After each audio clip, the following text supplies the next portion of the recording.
Well, John Kerry's own mode of transportation is back in the headlines again. Fox News is reporting that the special presidential envoy for climate hasn't had a very eco-friendly 17 months.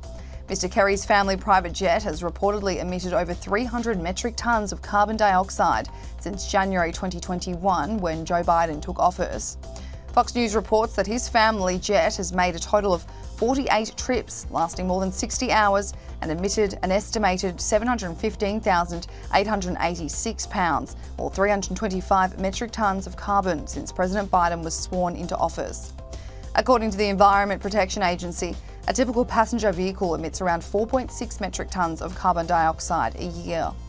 A Federal Aviation Administration registry shows that an aircraft owned by Flying Squirrel LLC is in the name of John Kerry's wife Teresa's private charter jet company.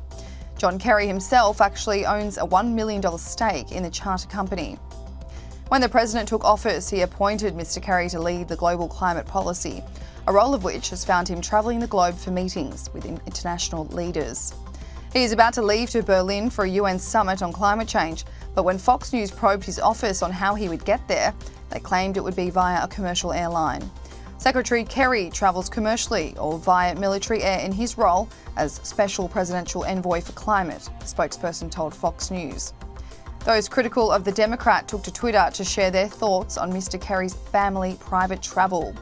The GOP Twitter page tweeted, "John Kerry jets around on a private plane that emits 20 times more carbon a year than the average American family, then has the audacity to lecture us about the environment." Ronna McDaniel tweeted, "That is 70 times as much as the average car emits per year." Wesley Hunt wrote, "The man jet-setting around the world shouting climate emergency should reduce his carbon footprint and resign."